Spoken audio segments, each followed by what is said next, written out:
And tonight in Your America, the Republicans are in the minority, but at this point, even the Democrats are complaining about the president's unstoppable spending. So, will Obama's far-left policy send people running back into the arms of the Republican Party? Now, Senate Minority Leader Mitch McConnell, he says yes. Former Clinton advisor, author of the New York Times bestseller Fleece, Dick Morris, is here to tell us what he thinks. And Dick, good to see you. Thanks for being here. Good to be here. All right, we were having a discussion, and you said, Sean, remember my book? Yep. And he said, and this is not to plug your book. Right. You predicted with pinpoint accuracy. Now, I pointed out to you when you're wrong. I kind of actually enjoyed it on occasion. You predicted with pinpoint accuracy. This isn't funny because everyone's losing half their savings. Their home values are declining at a rapid pace. Tell us what you wrote. And I don't mean to crow, in March. But this was written in March of 2008, published in June. Obama's election will trigger a stock market crash and likely devastate the already slumping real estate industry. A selling psychology usually feeds upon itself and can often induce a market-wide panic. So the nearer Obama gets to power, the faster the markets are likely to dip. So look for a sharp downturn as Election Day approaches, and especially in the period between a Democratic victory and Inauguration Day. Obama will doubtless blame the drop on the outgoing Bush administration, but it would be his own tax plans that send the markets into a tizzy. Well, we now are below 7,000. And let me tell you something. Everybody out there watching this program, Dick, they've lost half the value if they've had money in the stock market. They've lost their home values are declining.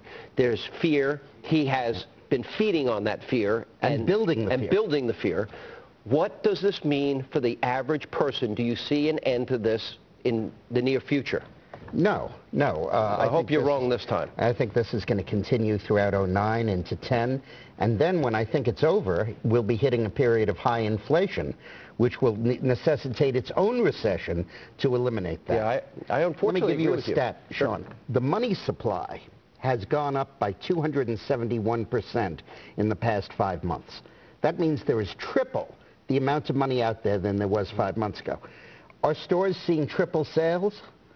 Are they selling 3 times as many cars? No. 3 times as many houses? No. Unemployment plus but there's inflation. 3 times as much money out there. So what's happening is the money is parked off on the side, waiting for prosperity to return. And when it does, it'll flood the markets and introduce huge inflation. And that will result with high unemployment, stagflation, and a slowing economy and a worthless dollar is what you're saying. That's right. But big government has never worked. This is what I don't understand. I had this lady on my radio show today, Dick, and I said, you want the government to pay for your health care? Yes. Your dental care? Yes. Your daycare? Yes. Your college tuition? Yes. Big government's never worked before. There's no model. Well, first of all, let me say that when Obama says, I want to expand health care, what he means is, I want to contract it for the elderly. When he says, I want to cover more people, what he means is, I want to cut back health care for those who are too old to deserve it or to be appropriate for it in the eyes of a bureaucrat. Because the number of doctors isn't going up, the number of nurses isn't going up, and if the supply is constant and the demand is expanding, something has to give. All right. But the real answer to what you were saying with that woman is Barack Obama's top priority is not prosperity. His top priority is redistribution. And if he has to suffer a longer recession, a longer depression, or a one-term presidency, but can accomplish what he wants to achieve in bringing a fundamental socialist change to our country, now, wait a minute. He'll do it. I'm not sure if I agree. I think this is a huge government power grab. I think it's more about power than it is about helping people. Because if it was about helping people, we could give them all of this money. Sure. And they would spend it, and that would be stimulative. He sees it as helping people. What he doesn't understand, and leftists never do, is that if you devote your government to redistributing income, you're redistributing less and less and less because people stop making it. Well, that's true. I mean, he's going to us and he's saying, oh, please buy homes. Please buy homes. Get this market up again. But in 2 years, you won't be able to deduct the mortgage. Or charitable contributions. In 2 years, your tax bracket's going to go up to 60%. Let me ask you one last question, because we're going to lose you here in a second.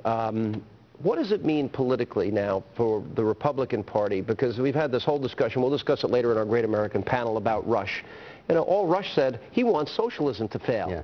any conservative Republican should want socialism to fail. Democrats weren't shy about saying... It'll fail on its own. Well, Democrats weren't shy about saying they wanted Bush, the surge, to fail. The war is lost. The president's a loser. He needs help. He's betrayed his country. Those are senators that said all that.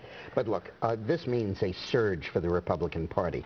Rasmussen found that between Thursday, 4 days ago, and yesterday, the number of Republicans who strongly disapproved of Obama's policies jumped from 43% to 57%, a 14-point increase in 4 days after his budget But this early in came his out. presidency, that is bad news politically. And he's now dropped below 60. He's at 56. Yeah. And he's going to continue to drop.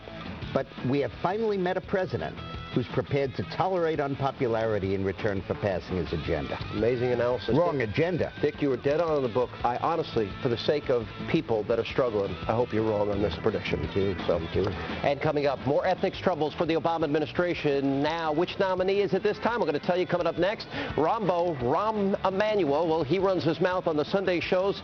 He takes on Rush Limbaugh. Well, he gets our liberal translation treatment tonight. And that, much more, coming up straight ahead.